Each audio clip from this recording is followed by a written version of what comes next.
Hi, I'm Peter J. Ray. Welcome to Adventures in History. Today's topic is a history of Africa. Okay, now we'll start with the geography. The west of Africa is the Atlantic Ocean. West and southwest. Southeast is the Indian Ocean. Northeast is the Red Sea. And north is the Mediterranean Sea. So it's surrounded by water. And since the construction of the Panama Canal, the connection with Eurasia has been severed. So, but anyway, it's close to just across the Red Sea is the Arabian Peninsula, and of course across from the Mediterranean is Europe. So it's very connected to those two areas, as well as Asia, since Asia is really near as well. Now, the most dramatic geographic feature of Africa is the Sahara Desert in the north, the largest desert in the world, vast area of wasteland. You've seen pictures. It's really something. All this sand and the heat. Yeah, and areas where life cannot be sustained in so many of these areas because it's a desert. What can you do? And pretty intimidating too. Vast spaces, incredible, and so the Sahara Desert in the north, basically, and supposedly it's being extended south because of over-farming and population pressures. So they say the Sahara Desert is expanding south. Incredible geographic feature, and you've seen pictures of people on camels, riding camels across the desert, because camels are good for that type of situation. Now the rivers of Africa would include the Congo in Central Africa, the mighty Congo, huge river. In West Africa, the Niger, and in the Zambezi in the south. And of course, the famous Nile River in the northeast. Now, in Morocco in the northwest, you have the Atlas Mountains. What's pretty interesting is you can actually go snow. They're pretty high, and you can snow ski in the Atlas Mountains, and while looking down on the Sahara Desert. Just imagine. So that's pretty interesting. So now there aren't a lot of lakes the largest lake in Africa is Lake Victoria in sort of the central eastern part, named after Queen Victoria of Great Britain. And then there's a few smaller ones, Lake Tanganyika and I think Lake Malawi. And actually, geographically, along with the Congo River Congo River is a vast, kind of like the Amazon, a tropical rainforest in Central Africa. Okay, so that gives you the geography of Africa. Now, if we're going to go back in time to study the history of the continent, the earliest known part would be ancient Egypt, going back maybe close to 4,000 years ago. And we have these, of course, we still have the pyramids today, these vast, huge stone structures, which go up to a point, which were built and are actually, Egypt is actually in the eastern part of the Sahara Desert. And people are familiar with ancient Egypt, the pharaohs, right, who were like kings and, actually kings and religious leaders. And in the Bible, the people of Israel were slaves in Egypt, according to history and according to the biblical sources. And based on Joseph going to, his brother Joseph going to Egypt, or being sold into slavery in Egypt, and because he was a good man and had prophetic powers, prophesying or having dreams of famine, and then having this guy, top guy, or the Pharaoh, believe in him and gaining power and telling him, man, we have to save food because there's going to be a famine. And the Pharaoh listened, and they did, and that's exactly what happened. And supposedly Joseph saved the entire Middle East from famine. And his brothers came, and the people of Israel were really, you could say, became a people in Egypt because there was just the 12 brothers. And then of course, generations later, they had become a large number and were enslaved and led back to freedom in Israel by Moses across the Red Sea, way up north. Must have been a narrow part of the Red Sea, which parted according to the beliefs of the Jewish people because of a miracle. Okay, so ancient Egypt. Now, what's interesting is we're moving forward about, let's say 3,000 years ago, 1000 BC, and the ancient Greeks had become very powerful. And Alexander the Great was a great Greek warrior who created a vast empire, which broke up after his death. And part of that empire was Egypt. which was taken over by this guy named Ptolemy, Ptolemy, Ptolemy. And so, and then actually ancient Egypt was ruled by Greeks. And the famous Cleopatra, we think of, oh, she was Egyptian, but she was actually Greek. She was a Greek Egyptian, famous queen of Egypt, the ancient, and then eventually ancient or Egypt became, or North Africa became part of the Roman Empire, moving forward toward into the maybe 800 BC. North Africa was part of the Roman Empire, this tremendous empire which laid the foundation of Europe. And then actually the Romans' chief rival was Carthage in North Africa, what's now, I believe, Libya. And they went to war. They had the Punic Wars between Carthage and Rome. And then Hannibal was the famous leader from, this is in North Africa. Carthage was in North Africa. And attacked, the famous scene, how that was so cool, because he decided, I'll attack Rome from a roundabout way. And so he attacked through Switzerland. And you see these pictures of Hannibal's army with elephants marching through the Alps mountains, through Switzerland, coming down south, attacking Rome from the north. Okay, so that was, they were rivals, Carthage and Rome. And of course, eventually the Roman Empire fell, and, and actually early on, North Africa was Christian. In fact, there's a famous St. Anthony of the Desert, one of the great saints of Christian history, lived in, I believe, in Egypt. But with the collapse of the Roman Empire, there was political chaos, and by the 600s, of course, by the 600s, there was Muhammad, the founder of Islam in Arabia. And Islam spread after his death. Well, before his death, all of Arabia, but then after his death, in the century following, all of North Africa became Muslim, and it remains so today. In fact, Islam is spreading south. The religion of Africa, the north is Muslim, is Islam, and the southern part is Christian, Catholic and Protestant Christians, based on the European colonial era. So anyway, so North Africa became Muslim, and eventually later it was part of the Ottoman Empire, ruled by the Turks, at least a part of North Africa. Okay, so now we're moving forward into the past, the life of Christ, into what's now AD, or Annum Domini, the last 2,000 years. And so the thing is, the history of the world, if you look at the world, you look at the country, you look at a world map, which I enjoy doing, you see all these countries. You think, I wonder what that country's like. And actually, no, there are many countries in the world, but the history of the world is really subdivided even further. The world has been a history of very small kingdoms, much smaller than the countries of today's world. And these kingdoms all had their self-interest. And African history is kind of like that of, much of the world, but like North and South America, except for the Aztec and Inca empires, which were big. But these other areas, which were small empires, in conflict, trying to expand and at war with each other. And then it made it difficult to travel. So let's say you wanted to travel, and you couldn't travel. As soon as you'd have to have safety in one, you'd have to establish positive relations with the powers that be, and they go, okay, fine, we accept you if you're a foreigner. But let's say you want to go into the next, keep traveling. Well, the next kingdom, they're like, oh, who are you? Oh, and you're friends with that guy, so you're our enemy. So this made travel was dangerous and maybe even impossible. Europeans called Africa the Dark Continent because they didn't know what was going on inside Africa. Because, there are problems with diseases, the tsetse fly, and like I said, these different kingdoms at war. And so how can you travel? That was the great thing about the Mongol Empire. You could travel from Europe to the Far East, and the Roman Empire as well. The Roman Empire meant you could have safety in a vast area.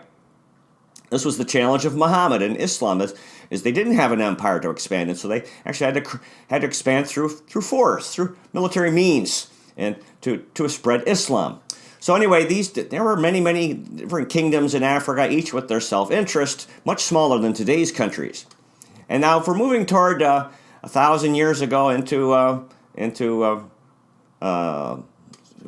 early or closer in time, we get to the slave era when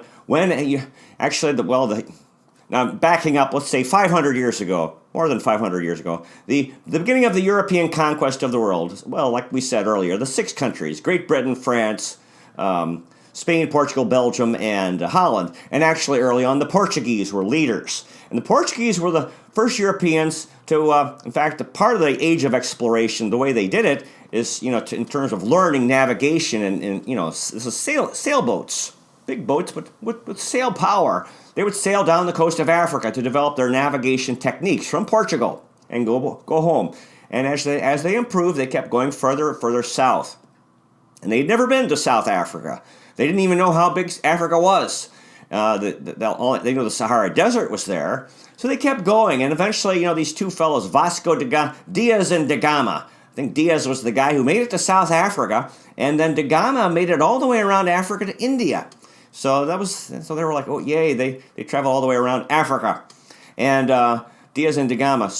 And then as time passed, and of course the Spanish conquest, Spanish Empire of the huge parts of Mexico and South America, and Spanish and Portuguese conquest, and then actually the deaths by horrific numbers in America of American Indians, especially, and then the first big product, sugarcane, which became huge business, very high profits, but there was no labor force because the Indians had all died, and the places where they really were growing sugar were in the Caribbean, especially Cuba. And what's now Haiti, Dominican Republic, and Puerto Rico. So they needed a labor force. The Europeans started bringing African slaves. Eventually, they brought 15 million African slaves across the Atlantic Ocean.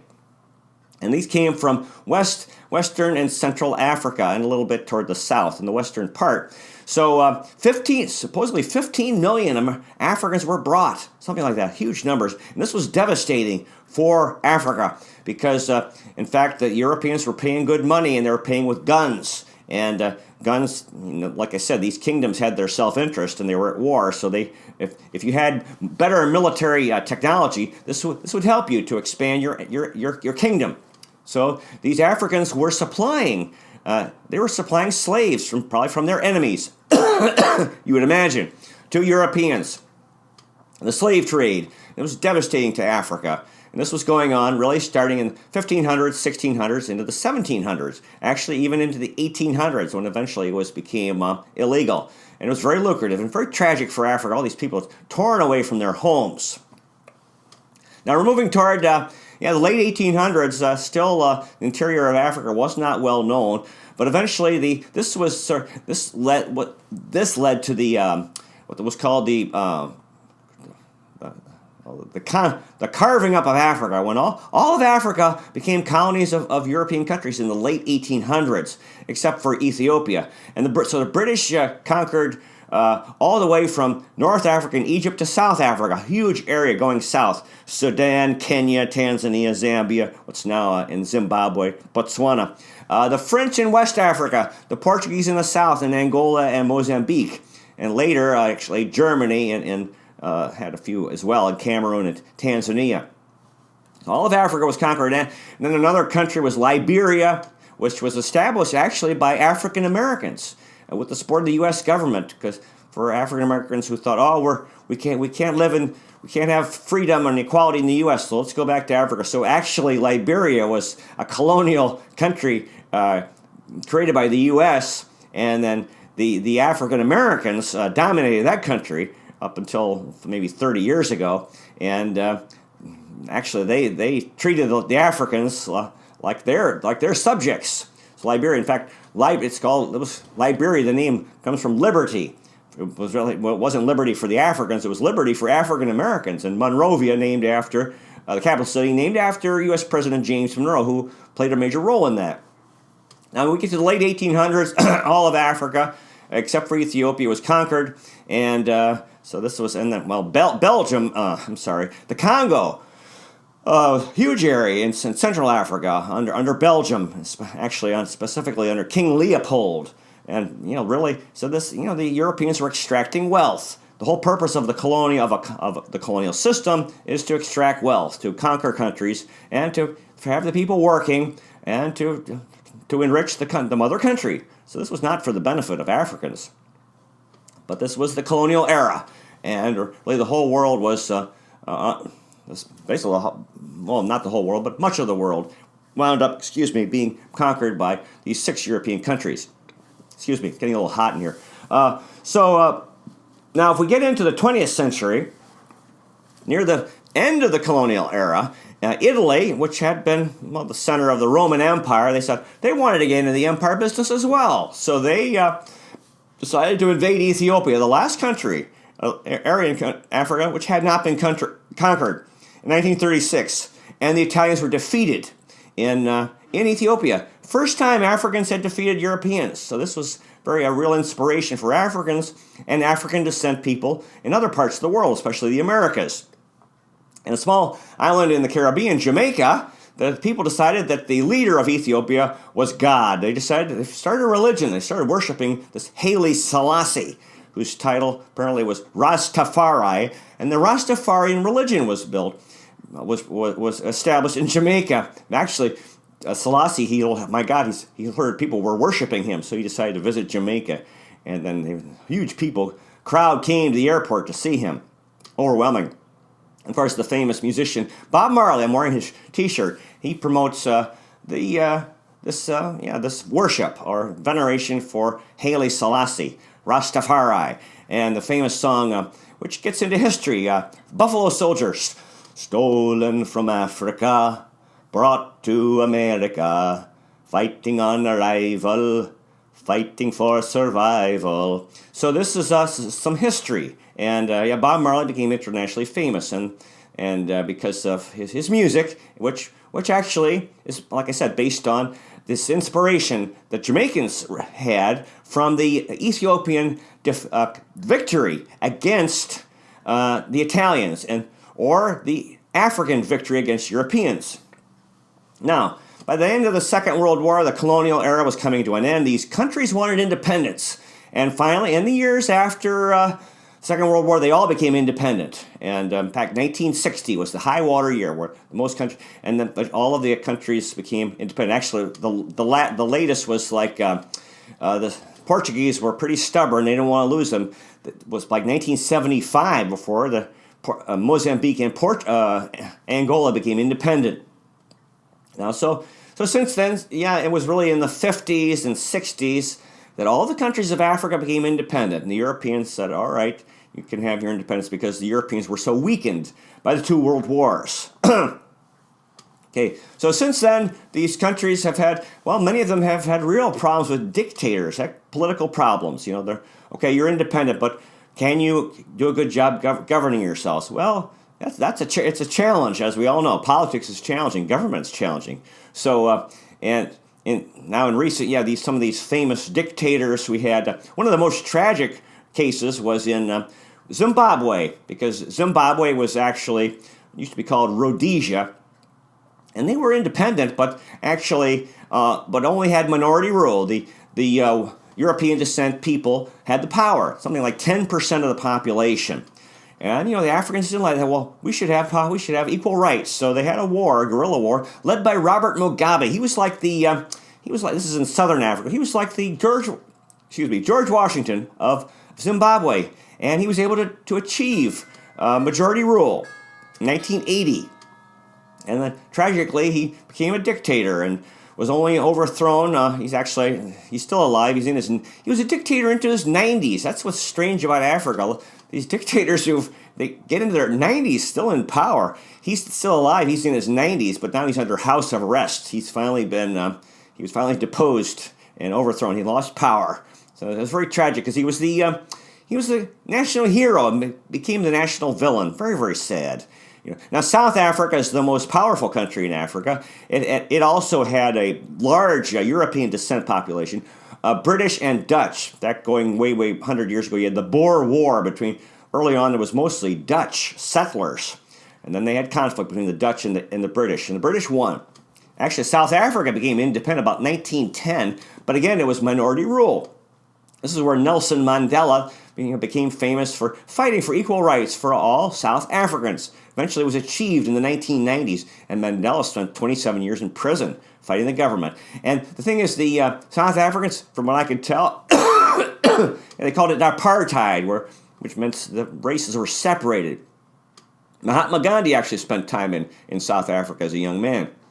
But they seem to have done very well. They've been able to there's majority rule. One man, one vote, so everyone can vote, which means the 90% Africans have the majority. But they haven't really started to persecute or confiscate property of wealthy white people, European descent. And because if they did, it would really destroy the economy. And this is what happened in Zimbabwe. Most of the white people in Zimbabwe were driven out. It was very easy political thing to do, to appeal to the masses. Like, look at these rich white people, they don't deserve this. Well, let's take their property. And he did that. And so the economy of Zimbabwe was destroyed. Tragic. So, and actually, back in the 1990s, you had the horrific civil war in Congo, what was called Zaire, during the dictatorship of Mobutu Sese Seko. And actually, he sponsored the heavyweight title fight, the Rumble in the Jungle. Muhammad Ali came to fight, I think it was George Foreman back in maybe 1974. So each of the countries have had different things. You have Burkina Faso in the late 80s. At the time, I was more of a liberal, and I supported this Thomas Sankara. I met a guy in recent years from Burkina Faso. Used to be called Upper Volta. Yeah, and I felt back as, what's his name? Sankara was overthrown in a bloody coup. He was killed in a military, a guy took power and killed him. And this Blaise Compaoré, who actually recently was eased out of office. Côte d'Ivoire, which is French for Ivory Coast, the leader, Félix Houphouët-Boigny, was Catholic. And he actually built a replica Vatican in Côte d'Ivoire. I thought that's pretty cool. I think it's kind of run down now. I don't know if they're taken care of. I thought it was pretty interesting. It must have taken a lot of money. Idi Amin was a dictator in Uganda, in East Africa. There was a movie made about him. He was pretty bad. They've really had political problems with these different dictators. Of course, in North Africa, Libya, Muammar Gaddafi was a real troublemaker. In fact, he brought trouble to the Philippines, bringing in weapons to support Muslim separatists, which really promoted war in Mindanao in the Philippines. And of course, he was overthrown. And now, Libya is a bad situation. I think it's not even one country. Some of these countries, the politics have become so bad that it's not even one country. Like Somalia, I think it's divided in a number of areas there's no really national government. Then in Somalia, they had the U.S., there was like famine in East Africa. The U.S. was trying to bring in food, and they couldn't get it to the starving people because of these military groups that were making it, who wouldn't allow food to pass through. Some of the countries that are doing better, you have Madagascar, which is a big island off the coast of southeast Africa.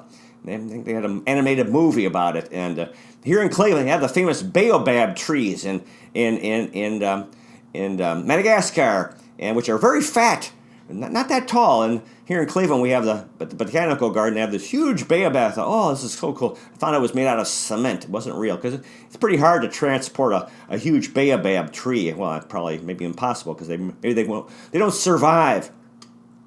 In Egypt, they had this dictator named Nasser. He was eventually this is way back, and then in recent years, another dictator was overthrown. They were having political problems.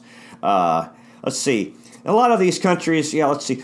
South Sudan has broken away because I think partly because of the the Muslim Christian conflict. Now, one of the most tragic ones was in Rwanda. And there's Rwanda, a very small country in sort of Central East Africa, and they had horrific ethnic conflict. This has been a real problem all over Africa. Ethnic conflict, which goes back to these ancient kingdoms that were at war with each other, different languages and so forth. And the Hutus and the Tutsis, I believe the Hutus are the majority, but the Tutsis have really had power over the centuries. And then there was a horrific, genocide, like 600,000, I think it was of the Tutsis were murdered by the Hutus, who were getting revenge back in the 90s. Horrific. And then the Civil War, and when this Mobutu was overthrown in Zaire, the whole country just fell apart, and we've had a lot of immigrants to the U.S. based on that. It's called the African World War in the 1990s. Not very well reported or even known. Again, it's funny, you'd like to know more about African history, but it's hard to even know what's going on now, especially in that war, because it was all these different military groups, and it wasn't safe to travel, and you're getting different information from different people. So pretty complicated, and it was affected these other countries that were nearby as well. From what I understand, South Africa's doing well. Like I said, Namibia, which was German, that was taken away from after the First World War. I think they're doing for a little bit. Botswana, I've heard they're doing well way down south. There's the Kalahari Desert in the south. Angola and Mozambique both became communist after the Portuguese withdrawal and independence. So this was, and then they both ended up having very bad civil wars, which just dragged on and on and on. Liberia, the African Americans, who, or they call them Americo-Liberians, eventually they finally lost power in 1980. There was this a young guy, Sam Doe. He was only 28. He took power. 28-year-old leader of a country. Of course, he didn't do a good job. They had a very long, very bad civil war as well, which I think is things are going much better now. They actually had the first woman president in Africa. I think her last name was Sirleaf, something like. Yeah, so that was pretty good. And so I mean, let's see here. Kenya had this guy who was this. What was his name? He was strong. Daniel Arap Moi, who was he was the leader. I don't know how he wasn't that great. Ethiopia, yeah, well, eventually Haile Selassie, the guy who was worshipped in Jamaica, he eventually died. They've had some severe political problems there and famine, and then independence came to parts of Ethiopia, broke off the Eritrea in the north, and Eritrea adopted a very radical government up till now. And I read a book about that, and they thought, some outsiders thought, these people are making tremendous progress. They've made a quantum leap. But no, I've heard, no, that it's more of like a slave state when the government takes overwhelming power. Algeria, Morocco, Tunisia. In Tunisia, there was this leader. He was a dictator, Habib Bourguiba. Ruled into his 90s. That was pretty nice. He was removed from power, and he never even knew it, because they felt they didn't want to, he's just so old, and I guess he'd been fairly good, but they thought he's too old. He has to retire, and he wouldn't. And so he was just taken away, and he never even knew that he lost power, because he was sort of, his mind was fading. So I thought they handled that very well, dignified way for him.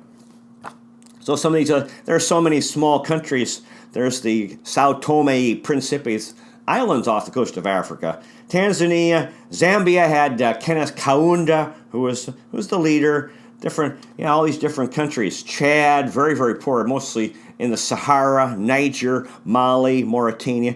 In West Africa, Timbuktu is a famous ancient city. It used to be an old expression. From here to Timbuktu is like a faraway place. And let's see, Ghana was one of the early countries that became independent. Jerry Rawlings back in the 50s, I believe. Sierra Leone was founded by the British when they outlawed the slave trade, and they said, well, you have to have a place when they would stop slave ships, and they couldn't really take the people home, so they would bring them to Sierra Leone where they would live, or maybe try to make their way home. So anyway, well, there's all these different countries. There's a lot to learn, There's a lot to learn. So let's keep learning. And I'm always rooting for Africa. Very tragic history. These people have been through a lot. And I believe that there's a bright future for Africa because they are getting better governments. So God bless the people of Africa. I wish them well, and I'm always rooting for them. Hoping they do well in the World Cup because they play soccer. They're also into the NBA as well. A fair amount of Africans playing in the NBA. In recent decades. So thank you so much for watching. I really appreciate it. God bless you. Take care, and I'll see you next time.